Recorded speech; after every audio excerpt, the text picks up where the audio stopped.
Hello and welcome to part 2 of the absolutely comprehensive review we have on our channel Team PI Pokemon of Sun and Moon Burning Shadows. Now in part 1 what we did was we reviewed the first 40 cards, so that led us up to the lightning types, and we're going to start off with a crowd favourite, which is Pikachu. Pikachu does tail work for 10, which you'd think, okay, it's nice, softens up your opponent. Thundershock, paralysis, great for maybe a stall at a seal event. I personally think that the Nuzzle version is actually much better. The version can also be found in Generations as well. Evolve it straight away to Raichu if you can. Raichu's ability, Evo Shock, is quite interesting. We've got the Alolan Muck GX. I don't know how, not quite certain how that will take off because Guzma is firmly in the format at this moment in time. Well, we've got Volt Tackle. Volt Tackle 130 does 30 to itself. If you're a Raichu fan, obviously with Skyfield being rotated out, the Generations Raichu is now limited to 100, maybe 130 with Choice Band. I don't know. It's got one retreat cost on it as well. I don't think it's going to be worth pursuing. It's got quite a heavy attack cost as well. 2 lightnings and a colourless. I think there are better alternatives out there. So we're moving on to the Electabuzz. Colourless for 20. I wish it was 30. It's got a heavy retreat cost. Thundershock for 40 seems to be very, very expensive, and also it's a flip for paralysis, so I wouldn't recommend following that up. Electivire. It's got Thunder Punch 60, so it's quite a heavy attack. Flip a coin if heads, this attack does 60 more damage. If tails, this Pokemon does 20 damage to itself. I'm not sure. I think there are just better stage 1s out there. It's got a huge retreat cost of 4. Giga Impact on 170. This Pokemon can't attack during your next turn. I just think that there are simpler, more easier versions of getting that damage output. Drampa GX to mention one. Moving on to Tynamo. Now Tynamo historically has been really, really good to evolve to Electric. Electrike has in the past had some really strong abilities that have introduced some great mechanics into the game. Energy acceleration. So the Tynamo is 40 HP Tynamo. In the past it's been 30, so I don't know. It's not really much that we can say about Tynamo. If your opponent's active Pokemon has any water energy attached to it, it does 30 more damage. I can't see this being anywhere as important as it should be. I don't know, maybe if you've got it's very situational, very circumstantial. If you've got a lightning weak water Pokemon in front of you and you've got a Choice Band as a GX, I don't know, it could be quite amusing to do. So that would be 10 plus 30 plus 30, so 70 doubled up to 140. I'm not too sure. Aqua Shock, it's not going to change the meta that much. The stage 1 Electrike. If your opponent's active Pokemon's maximum HP is 100 or more, this attack does nothing. I can't think of anything worse than that. So let's just move on. Dark Clamp, Electros. So if you get the rare candy up to Electros, Dark Clamp 50. Defending Pokemon can't retreat. I don't know. Vacuum Bolt, you may do 80 more damage. You'd want to do 80 more damage by the time you got to Electros, really. If you do, this attack does 80 damage to one of your Pokemon. I don't know, really. I mean, like, can it really have a place in the metagame? Not really too sure. There's a lot of one-hit KO potential with Choice Band, maybe 160 going up to 190 with Vacuum Bolt. But you still have to do that 80 damage. On your own Pokemon. It might be something that proves to be unimportant if you choose the right Pokemon. Maybe if there's a Pokemon that has damage increase and if it has more damage counters, then maybe that might be quite useful. But I can't see it really happening. Togedemaru, 80 HP, roll out 20, Electro Smash 40, flip to do 20. I think that's another card for pre-release fodder. Slowking without the Slowpoke. So you got Drifter Shaw, now we're moving into the Psychic Pokemon in the set. Search your deck for a card, put it in your hand and shuffle your deck. But then unarmed, if you have no cards in your hand, ignore all energy in this attack cost. There's very, very few things, if any, that actually empty your hand completely without any kind of comeback. I mean, like, you could play Ultra Ball and fail the Ultra Ball. There's a new supporter that we'll be covering later on, which allows you to remove your opponent's energy if you discard. But other than that, I can't see this Slowking being any better than the Royal Flash Slowking, which allows you to move energy so efficiently from one Pokemon to another. So I would probably give this Slowking a miss. In addition to that, the Slowking that's in this set keeps you locked into playing Psychic Energy as well. The attack isn't really that good. It only hits for 110 damage. It isn't really worth the effort to go down to 0 cards. Shadowy Knot with Wobbuffet. It's going to be very, very difficult to use this attack quite rapidly, unless, of course, you're playing something quite elaborate. For example, Lunala GX, which allows you to shift all of the Psychic Pokemon. The attack does 50 damage for each Psychic Pokemon, for each retreat cost, rather, in your opponent's active Pokemon's retreat cost. So for each colourless, if I can get it right. That can be quite interesting because you could play that with the new Alolan Dugtrio. The Dugtrio allows you to increase the retreat cost from your opponent. So it could actually stack up. It could make a really fun deck. So if you combine Alolan Dugtrio with Wobbuffet and Lunala, and you can have yourself doing some healing. You've got a non-GX attacker doing quite a significant amount of damage. I think this one has Bad Deck Monday written all over it. I'd like to do a deck with Wobbuffet and try it out. So that is going to be quite an interesting idea for me to showcase soon. Okay, moving on to Survivor. Survivor, more poison. Put one more damage counter on your opponent's poison Pokemon between turns. The interesting thing is that it's now very clear that this deck is all about status conditions, and there's a real boost to all of the status conditions within this set. Poison decks also get that extra little boost in that damage in counter placement. The only problem is that there aren't really that many decks that make use of poison right now. Well, at least right now, but we do have Toxapex GX from the previous set. Could prove quite interesting to combine that with Toxicroak as well, which allows you to attack your opponent and not be attacked with its ability. Could be quite interesting. Venomous Fang does 30 and it activates that poison as well. So you could think that Venomous Fang will do an immediate 50 to your opponent. Duskull. If we move to Duskull, the basic Dark Guidance, put a basic Pokemon from your discard pile onto your bench. It won't activate any of the abilities, but it could be useful. I don't know, in the right situation and the circumstance. But if we move on, I don't really think that is as useful as it could be, especially when we don't have things like Battle Compressor. But again, you know, we do have quite a few supporters that are starting to discard for other effects as well. So it might be useful if you discard your singles Pokemon, your basic Pokemon, to use that as the cost for a particular trainer or supporter, and then use Dark Guidance to bring it back. Moving on to Dusclops, put one damage counter on each Pokemon, both yours and your opponent's. That could be quite useful in the right circumstance, but there are better alternatives. Perhaps, for example, Spinder allows you to put your one damage counter on each as a basic. Ambush is just a standard attack. Flip a coin. If heads, this attack does 30 more damage. The nice thing about the Dusknoir line is that it has darkness weakness as well. But if Darkrai starts to pick up speed, it's not necessarily going to be a useful choice to make. If we move on to Dusknoir, Dark Invitation. Once during your turn, you may have your opponent reveal their hand, put a basic Pokemon you find there onto the bench, and put 3 damage counters on that Pokemon.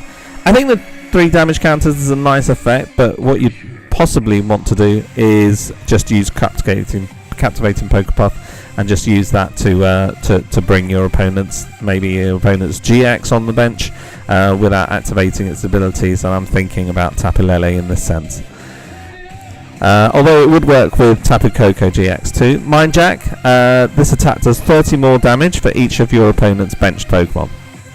So each of your opponent's bench Pokemon means that it actually has an attack that's very, very similar to Zoroark, but I think maybe Zoroark would actually be a better choice to play. Moving on to Croagunk. Well, the Croagunk evolves to Toxicroak. Maybe we could actually look at the Toxicroak that's from the previous set with its poison-related ability. If your opponent's Pokemon are poison, then they can't attack the Toxicroak. It only works for the Toxicroak, but this might actually be quite a nice useful Pokemon to have because it covers a second type, which is Psychic. Corkscrew Sponge for 10, just a standard 10. Frog Hop for a coin. If heads, this attack does 20 more damage. So nothing really to boast about. The Toxicroak will damage your opponent's active Pokemon for 30. Poison boost. If the Toxicroak is poisoned, this attack does 80 more damage, then remove that special condition from this Pokemon. There's very, very few things now that will actually allow you to do self-poison. Ariados is in the format at this moment in time. It can allow you to activate your Toxicroak's extra damage. It can then make you do 160 with maybe a choice band, 190 if it's attacking a GX. If you're attacking a poisoned opponent, there's a lot of conditions that need to be put into place to allow this to work. So that 160 goes up to 190, and then poison in between turns goes to 200. You could put a couple of the previously mentioned Viper on the bench, maybe bring that up to 210, 220. Be quite a surprise, but unfortunately Ariados at this moment in time is going to be rotated out very soon afterwards, so it may not necessarily be something that you can take advantage of for very long. So we're going to move on to Venipede. Now, Venipede was actually in the pre-release sets. So Venoshock, if your opponent's active Pokemon is poison, this attack does 40 more damage. The problem is that you just have to do the poison first. What you might want to think about is maybe playing about with that and Alolan Grimer, which allows you to attach energy onto your bench Pokemon.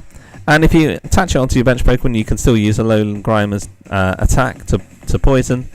And you can utilize that because it doesn't actually carry an energy cost to that attack. The Venipede grows up to Whirlipede. Spin turn, switch this Pokemon with one of your bench Pokemon, so it's a hit and run. Unfortunately, we don't have any cards in the format, such as Robo Substitute, where you can just bring something up and then discard it. So not quite sure how you would potentially utilize that.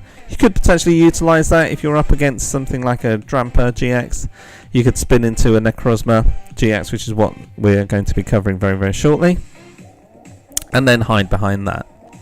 Or you could spin behind an Alolan Ninetales, the baby version, and allow yourself to be immune to any GX or EX attacks.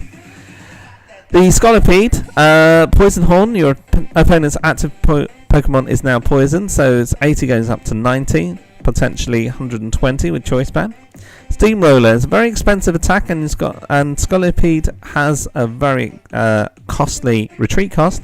Steamroller, 140, this attack's damage isn't affected by resistance. I think the investment perhaps is maybe not necessarily worth it, because you've got a very, very expensive attacker, and you've also got a very expensive retreat cost. Of course, you could play Floatstone, but it will mean that you can't play anything like Choice Band. The Esper, Perplexing Eyes. The defending Pokemon's weakness is now Psychic until the end of your next turn. The problem is that this effect will disappear if they play Switch, Escape Robe, or Guzma. Meowstic was great in the pre-release, almost won me my final round in my last pre-release. Unfortunately, my opponent actually pulled 3 GXs in their 3 packs, and although I took down their Necrozma, I was not able to take down their Tapu Bulu GX in the end. So, but Meowstic definitely earned a place in my heart. Hand Kinesis, this attack does 10 damage for each card in your hand. Reminds me of the attack that the Metagross has from a couple of sets ago. But I think with Metagross being so dominant in the potentially in the format, you could actually, if you wanted to do something like that, you could just move over to a Metagross and then surprise them with an end game attack with lots of cards in your hand. Unfortunately, with so many ends that are in the format and play, and potentially other cards like Ilma, you can't really secure a large enough hand for long enough to attack with Meowstic. So I don't think Meowstic's really worth it. Sandygast, not really been impressed with Palisand so far to date. Sandygast, Absorb Life, just a standard attack. A horrendous retreat cost for Sandygast as well. Darkness Weakness is okay, but it's got 80 HP. For such a hefty retreat cost, that would put me off immediately. Palisand evolves, and you've got Psychic and 2 colorless. Sandstorm, 80, can't retreat. Could be useful, but again, Guzma is going to be quite dominant in the format. Duststorm for 100, discard all cards from both active Pokemon. It would be quite interesting if that was a 3 colorless attack. Completely resets both active Pokemon. I'd be tempted really, if I wanted to strip off things like special energy, I'd be tempted just to run the Skarmory that allows you to discard all special energy from play. You could play that with a double colorless yourself and sacrifice your double colorless to rip off all special energies in play. That might actually be quite a nifty tactic to hold against Gardevoir GX. And I believe that Skarmory from that previous set is also a metal as well, so it may actually have a potential to attack. But that's for another day. I don't really think that Palisand is worth it in the long run. And with 4 retreat costs, it's just something that doesn't appeal to me whatsoever. Necrozma now. Necrozma is a really interesting card. I believe that this is being slapped on at this moment in time. We're getting a lot of hype at this moment in time with cards like Darkrai, with cards like Gardevoir GX. People aren't necessarily noticing Necrozma, so if you're able to acquire them at a fairly low price, my suggestion is that you just keep a playset around. I think it has some real potential. First of all, its ability is brilliant against things like Drampa and Mega Rayquaza. Now, the ability Light's End prevent all damage done to this Pokemon by attacks from colorless Pokemon. Now, let's just think about this. It has the potential to completely shut down Mega Rayquaza.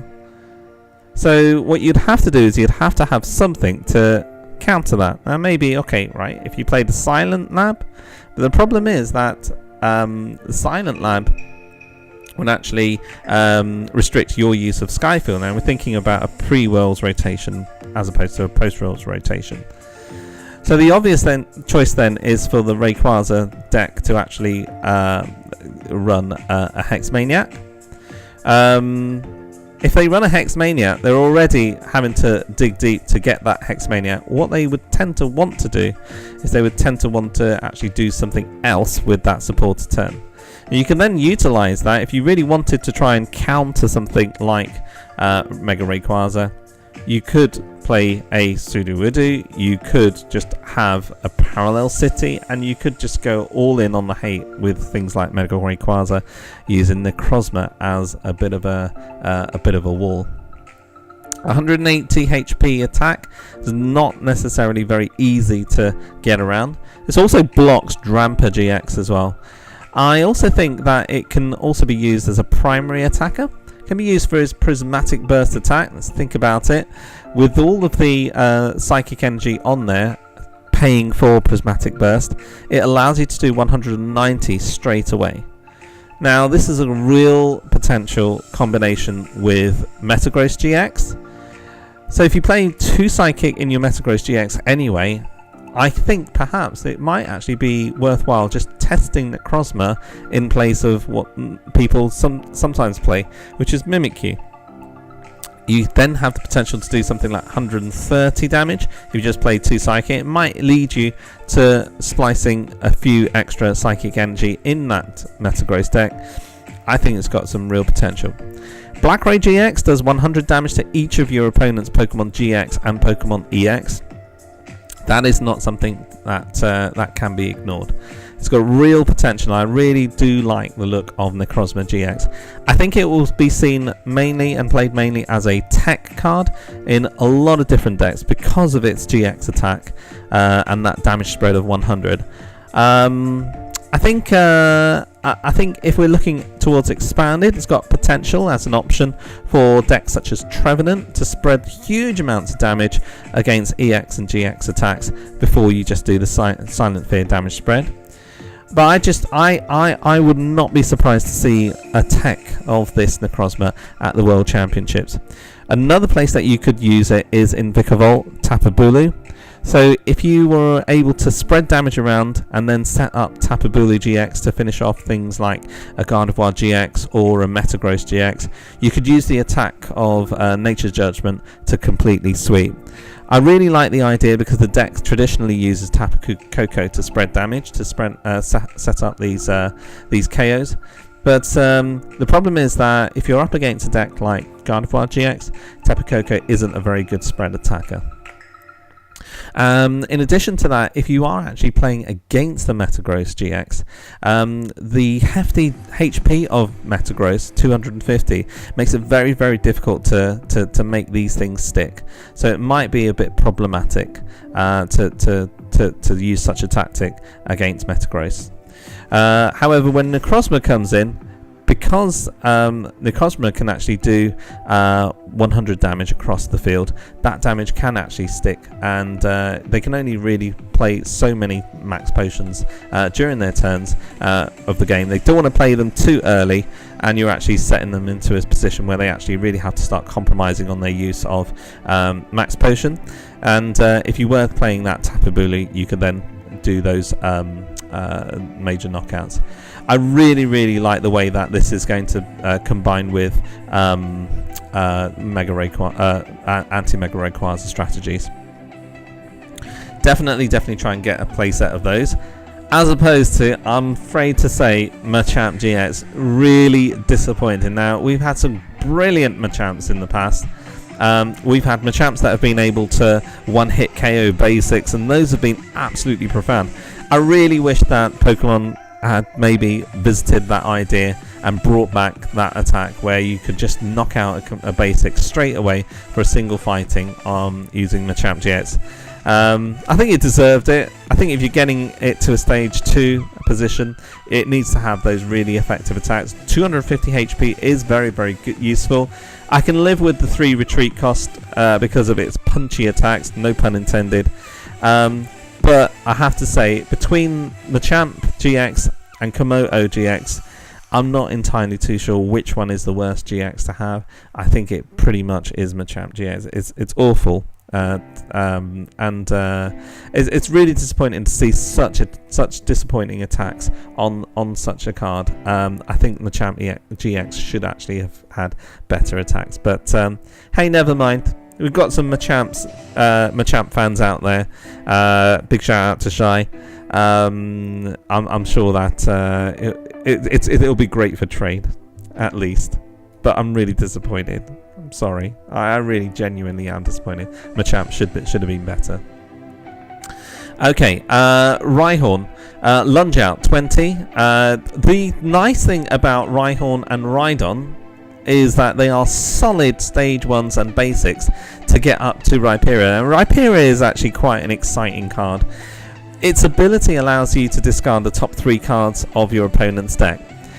So you can combine this with Devolution Spray, and if you've got 3 or 4 Rhyperiors on your bench, the potential to discard a lot of cards from your opponent just stacks up. Now, if you can actually combine this with any other way of milling your opponent's deck, it would actually be a really interesting way of winning a particular match. So let's think about this. You can do a basic 12 discard if you were theoretically able to evolve all of your Rhyperiors up. So that's 12, but then you add 3 plus 3 plus 3 plus 3 if you were to have all 4 devolution sprays available. That's 24 cards. That's almost half of your opponent's deck. I don't think very many decks out there can actually withstand that many discards. Now, if there is then another way of recycling those devolution sprays, for example, Puzzle of Time, you then have another 12, so that's 36 cards. It starts to stack up. Then you've got the potential maybe with 4 Team Rocket's Handiwork. I would say, you could use VS Seekers to recycle your Handiwork, but I'm thinking post-rotation. I think there's just it's out there. There's some potential with Rhyperia, and maybe again, I could just stack together something for a future Bad Deck Monday and see how it goes. But Toppling Win, I really did like how Rhyperia allowed you to win in a different way at the pre-releases as well. Got 1 win at least out of 1 match by decking out my opponent, but I think there's more than meets the eye with Rhyperia. I think it's got more potential than just pre-release fodder. Rock Wrecker is actually a really good attack as well. Solid 170. It is pretty hefty. Okay, Lunatone. Now, Lunatone and Soul Rock have been good combinations in the past. What did this set present us with? So we got Heal Block. If you've got Soul Rock in play, Pokemon, both yours and your opponent's Pokemon, cannot be healed. It'd be quite an interesting mechanic. If a healing deck starts to pick up speed in the future, it might be quite an interesting one to keep in the binder. I don't really think that it will see much play other than that because of its poor attacks. I think there are better alternatives. Soul Rock, there is another Soul Rock out there. I'd have to double check to see whether it is actually something that stays within the format. It's a Soul Rock that allows you to search for 2 special cards. I have a feeling it is actually going to remain in the format, but I don't want to confirm on the stream.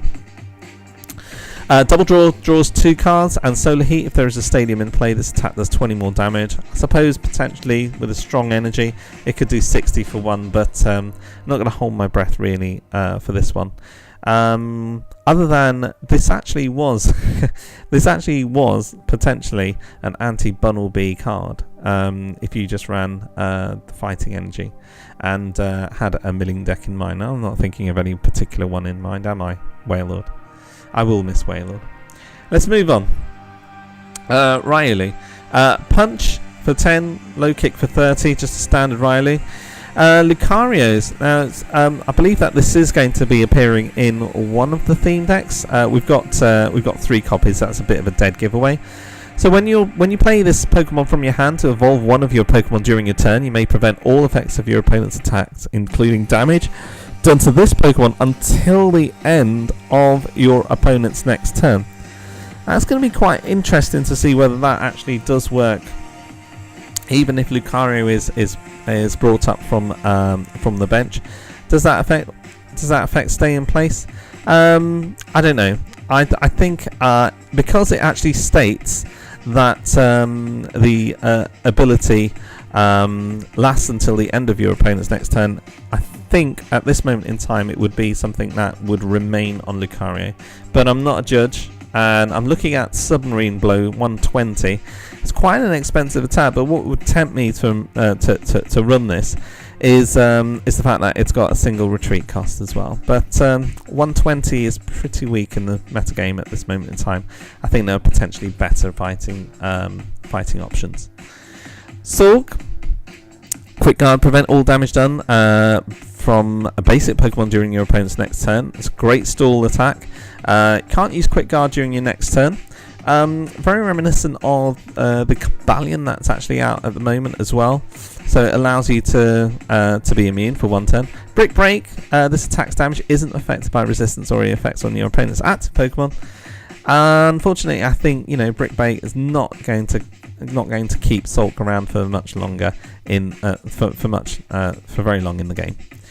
Crabrawler was brilliant in the pre-release, going up to Crabominable, which was one of the pre-release promos. Gutsy Hammer for 80. This Pokemon does 10 damage to itself for each damage counter on it. It's really nice. It's got 140 HP. It can abuse Max Potion as well. Gutsy Hammer with Choice Band can do 110. I can actually one-hit KO a Dramper GX. A very, very hard counter. It does have a 4 retreat cost, but I think you'd probably want to keep Gutsy Hammer around for quite some time. It'll be quite interesting to use this with, for example, Jinx to heal it while it's in the active position. The interesting thing about it as well is that Gutsy Hammer's damage output is not affected by the number of damage that it has on itself, so it will do a consistent 80 for 1. It's quite an interesting Pokemon as a tech, maybe. Perhaps if you have Rainbow Energies. You can use the Choice Band, like I mentioned, as a damage modifier. The problem is that once it has 70 damage on itself, it will actually knock itself out. So you'd have to kind of modify your timing of Gutsy Hammer. Moving on to Lycanroc. Now, some decks in Japan actually did use Lycanroc with Lycanroc GX. I'm anticipating that the reason why they did that was to try and counter the baby Alolan Ninetales, which allowed itself to not be attacked with by Pokemon GX or EX. Dangerous Claws, if your opponent's active Pokemon is a basic Pokemon, this attack does 30 more damage, so that's pretty good. If you've got a strong energy, it will actually do 80 damage. If it's not a basic Pokemon that you're attacking, it will be 50. Quite a nice one, and you've also got Corner as well, 90, depending Pokemon can't retreat during your opponent's next turn. If you can't do anything against Alolan Ninetales, then a Lycanroc, if you are running a Lycanroc deck, is a really useful option. Definitely keep 1 or 2 of them in your binder if you are playing it. The other Lycanroc that's there is Rock Throw 30. It just reminds me of an ordinary Rockruff, to be quite honest. Accelerock for 100 is not really a good option compared to the other Lycanrocs that are out there. Mudbray, Stomp for 20. Heads, you get 20 more. Get it up to a Mudsdale if you really are a Mudbray Mudsdale fan. But I think the previous set, Guardians Rising, actually had a better Mudsdale. Kick Away for 60. Makes your opponent swap. And then you've got Vigorous Dash for 130. It does 30 to itself. But what's also advantageous is that it actually does 30 to one of your opponent's bench Pokemon as well. So, bit of an expensive attack with 4 energy in there. I think by the time you get to those 4 energy, it's quite an investment. I would potentially, maybe just avoid Mudsdale. Passimian, not as good as the previous Passimians, I have to say. However, double colourless on Passimian to make it do punch for 30 would be great as a tech. If you've got a Choice Band on there, it will do 60 to a Dramper GX, for example. It'll do 120. It's a nice little tech option. I'm really liking the artwork as well. The way that they're combining multiple Pokemon on the same card is really, really interesting. Intentional grounding for 90. Discard a Pokemon tool from your hand. If you don't, this attack does nothing. A very situational attack. I don't know whether there may be a tool drop esque deck in the future that allows you to bring Pokemon tools back into your deck. Back into your hand. There is a Weavile that allows you to pick up Pokemon tools that you've attached. That would be quite interesting. You know, you can play the Weavile with Passimian and make something like a 4 corners deck. Passimian is a basic as well, and you can combine it with strong energy as well. So potentially you've got 130 attacking damage from a 110 basic. You'd have to get it up and running very quickly, as 110 isn't necessarily as sustainable as it could be. Right, I'm going to talk about Marshadow. Now, again, Marshadow is one of those GXs that you kind of may dismiss right at the very start because it's got beatdown, which is 120, fairly standard after three attachments. And you got Peerless, 100 blows GX. This attack does 50 damage times the amount of basic energy attached to this Pokemon. So you'd really think about having maybe four fighting energy on there for it to actually do some damage, some significant damage. And a lot of people just look at those attacks and think, yeah, well, it's Marshadow. I think, maybe we'll just trade it away.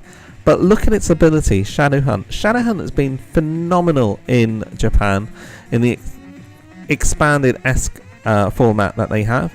This Shadow Hunt can actually copy Night March from the discard pile, and with Battle Compressor over there being playable, it's very easy for oneself to discard a lot of basic Pokemon into the discard and then just copy those attacks. That's actually quite appealing. I think it also gives a very interesting angle towards Darkrai EX decks.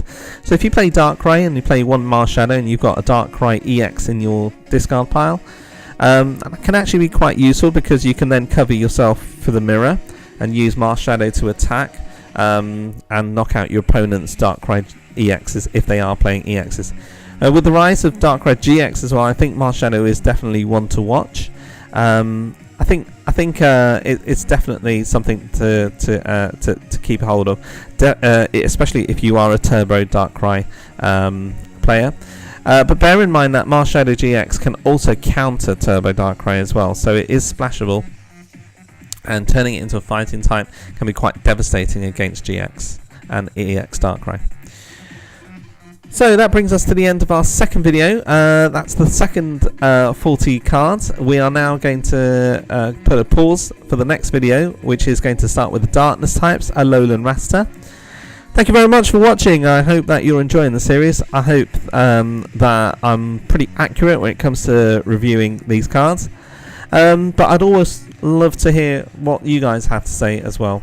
So guys and girls, if you can leave your comments, please do like the videos as well. I really appreciate that. It just gives me feedback that they have been watched and they've been viewed and they've been appreciated. And do spread as well the channel. Please like and share this video on social media, and it will help us improve the quality of the output that we are able to deliver. Thank you very much for watching this, and hope to see you in part 3 of the video. Take care of yourselves for now, and bye.